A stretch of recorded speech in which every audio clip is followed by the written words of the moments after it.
नमस्कार साथियों, वेदांस की कहानियाँ यूट्यूब चैनल में आपका स्वागत है। आज मैं आपको बताऊंगा रावण की माँ राम भक्त कैसे बन गई। भीषण युद्ध में भगवान राम के बाणों से लंका का राजा रावण मारा गया। युद्ध भूमि से उसका शव उसके महल में ले जाया गया। रावण के मरने के समाचार से वहाँ सन्नाटा पसरा हुआ था। महिलाएं दुख में डूबी थी। उसी दौरान महल से रानी केकसी निकली। किसी ने उन्हें देखा नहीं। वहाँ लंका के बाहरी इलाके में पहाड़ी की ओर चली जा रही थी।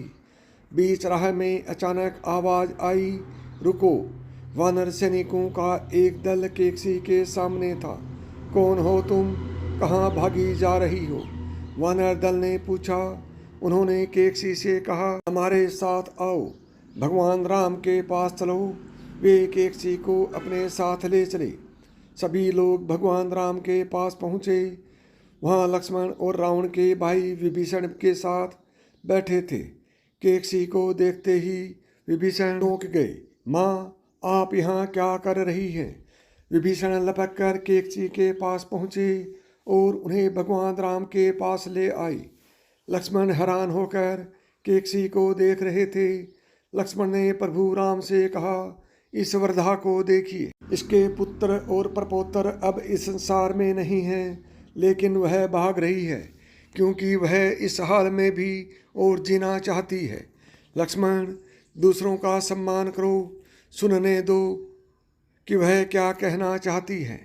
प्रभु ने लक्ष्मण को टोका। दोनों भाई केकसी की अगवानी में खड़े हो गए। राम शांति से केकसी को देख रहे थे। दरमियानी कद की बुजुर्ग केकसी, उनके सफ़ेद रेशमी बाल अच्छी तरह गूथे हुए थे। वस्त्र अस्त व्यस्त नहीं थे।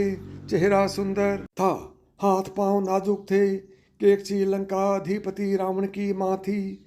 ऐसी दुबली पतली महिला और उसके रावण और कुंभकर्ण जैसे विशाल शरीर वाले बेटे भगवान राम इसी उधेड़ बुन में थे कि तभी उनकी निगाह केकसी की आंखों पर गई।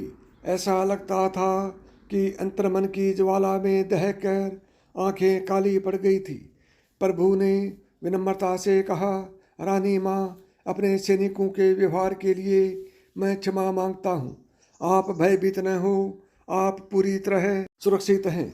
आपकी पुत्र वधुएं और राजमहल की महिलाएं भी सुरक्षित हैं। आपकी रक्षा का भार मैं विभीषण को देता हूँ। केकसी ने राम को देखा और सहमति में सिर हिलाया। भगवान राम ने कहा, रानी माँ, आप महल से अकेले क्यों निकल आई? कुछ हिचक के साथ केकसी ने बताना शुरू किया, राम, आपने मुझे आश्चर्य में डाल दिया है। तमाम धमकियों और प्रलोभनों के बाद भी आपकी पत्नी पतिव्रता बनी रही। मैं और जीना चाहती थी ताकि यह देख सकूं कि आप और क्या करते हैं। लक्ष्मण को यह सुनकर विश्वास नहीं हुआ, लेकिन राम ने उन्हें चुप रहने का संकेत किया। राम ने कहा, माँ, हम एक दूसरे के संपर्क में रहेंगे। आप अब महल में चली जाएं और वहाँ आराम से रहें। विभीषण आपकी पूरी देखभाल करेगा। राम की प्रशंसा करने के लिए केकसी खुद को एक तरह से धिक्कार रही थी, लेकिन उसे भी इस बात से इनकार नहीं था कि राम दूसरों से बेहतर हैं। रावण का अच्छी तरह पालन पोषण नहीं कर सकी, उसमें अच्छे संस्कार नहीं डाल सकी। भगवान राम के निर्देश पर विभीषण केकसी को राजमहल ले गए। केकसी रोज सुबह अपनी पुत्र वधू से मिलती थी। उन्होंने हर पुत्र वधू को लंका के लोगों की भलाई के लिए कोई न कोई जिम्मेदारी सौंप दी थी। केकसी लंका के दूर दराज के इलाकों में भी जाती थी ताकि अगर कोई ज़रूरत हो तो विभीषण उचित कदम उठा सके। केकसी सारे काम करती रही, लेकिन किसी को पता नहीं था कि अपने हर काम की प्रेरणा केकसी ने राम से ली और हर काम उन्हें ही समर्पित भी किया। इससे केकसी को अपने मन की अशांति से उबरने में मदद मिली। रावण ने अपने लोगों पर बहुत अत्याचार किए थे।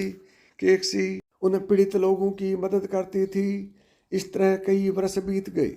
दूर अयोध्या से दूत केकसी के पास आते रहते थे, संदेश और उपहार लेकर।